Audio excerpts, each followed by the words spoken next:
think? Any high expectations again? Yeah, we always have high expectations at Gering. That's kind of the standard we set, and we want to keep that standard. And we got some newcomers in. We got guys that are returning state placers, state qualifiers. So yeah, we expect big things this year. 6 guys here, but what's the numbers for the team overall? I think we're sitting about 25 to 28. Give or take a few there. So not a huge number, but a lot of quality in the room. So that makes the room tougher, more competitive. How nice is it having so many state qualifiers in practice every day, just pushing maybe some of the younger guys day to day? It's huge. I mean, the rooms, that's how you get good. The better the room is, the tougher you guys are going to perform. A lot of times these kids are competing against kids in the room that are going to be tougher than kids are going to compete against in a tournament or a duel. So iron sharpens iron. That's what the famous saying is. So we kind of live by that. We have groups in here that are made up of 2-3 state qualifiers that are competing every day, and that sets the standard for the kids in JV that working their way up. So it's great to have a full room like that. And Reese, last year you made it to the semis. I think you got beat by the eventual state champion. Mm-hmm. Just kind of how that feels this year, that experience. I mean, does that give you a little? Yeah, it definitely hurts. Makes you want to come back and revenge yourself, definitely. And how do you think you're a different wrestler from I'm sorry, what? you're I've worked in the weight room all summer long. I've gotten stronger. I've worked with Jared over the summer, learned more technique.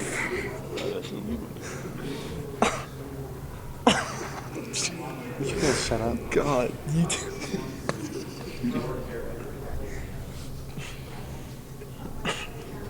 as you look at your schedule this year, who's going to be your toughest competition? We wrestle a really tough schedule, top to bottom. North Platte's the first duel. It's always tough. They're always good. They're well coached. They always have a tough team, and they have a pretty rowdy atmosphere every year. So that's always tough. The COZAD tournament is full of a bunch of good Class B teams. So we see kids kind of in the middle in the eastern part of the state that we don't see all the year. So a lot of district potential matchups there. So that's good for seeding. So that's always a tough tournament. And then we go right away to Rapid City. That's a 2-day tournament, and it's like their state tournament. It's huge brackets, 32-man brackets, and so you see everybody in North and South Dakota. So that's a really tough tournament. So if we get out of that tournament with a couple of medalists, that's like being a medalist at our state. So we start off with a bang, and then on the back end we go to Lexington for a really tough tournament where we see Bennington and some eastern teams as well. That's a tough tournament. So yeah, this year we're going to Fort Collins. We picked up that tournament. Windsor will be there. They're always one of the best teams in Colorado. So it's good to see different states, different competition. But yeah, top to bottom, our schedule's always pretty tough.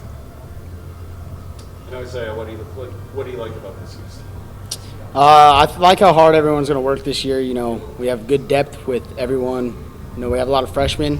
It'd be nice for the program in the coming years, them being able to get the training they're going to need for their coming years.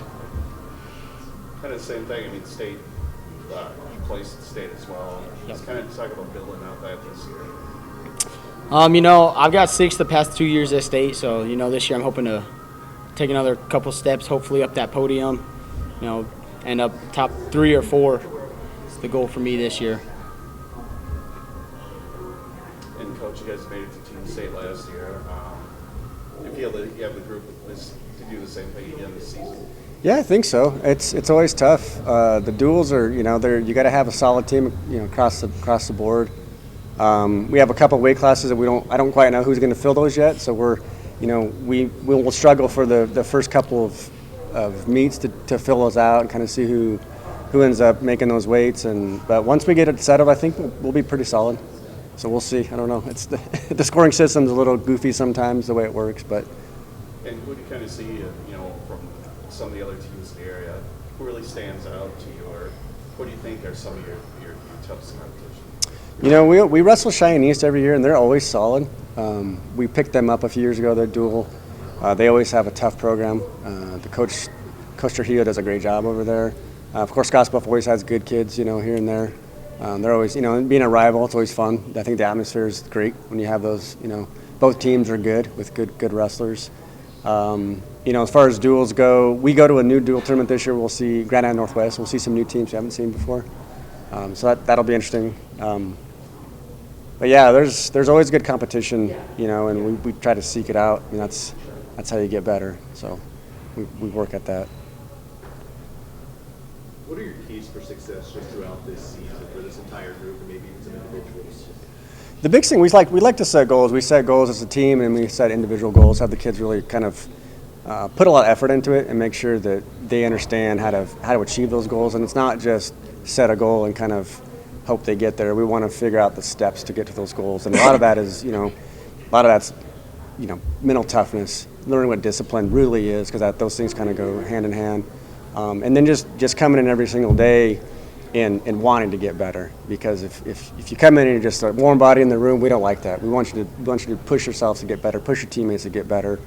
Like I said, we set a high standard in the room, and as coaches and as athletes, we want to keep that standard. And so, that's one thing that we just never relent on. We every day, whether it's warm up or we're drilling or we're learning technique, it's wrestling to that standard every day. And if we can do that, I feel like when we go out and compete, we'll be prepared. I always tell my kids, if we're well conditioned, if our technique's good, we've trained well, we're going to be confident. If we're confident, we're going to be prepared to go out and compete. So we work really hard on that, inside the room and outside the room, both ways. So.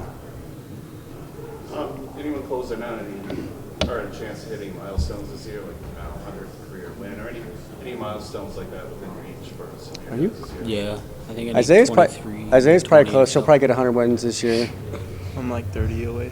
You'll probably get 100 wins this year. Yeah, I don't know. I'm not a big statistician. I don't keep all that stuff. I'm like, man, I'm here. I'm here for the wins. Somebody else always tells me all that stuff. I'll work close on this. In fact, when Jordan Shirley last year, he got his 100th win, and we didn't even know it. We were at Rapid City tournament, and we're like, oh, got 100 wins. So probably bad on my part, but I'm so focused on just getting these kids prepared that I don't pay attention too much to the stats, the rankings. I always tell the kids, the end of the year, man, that's the one ranking that matters. The ranking after the state tournament.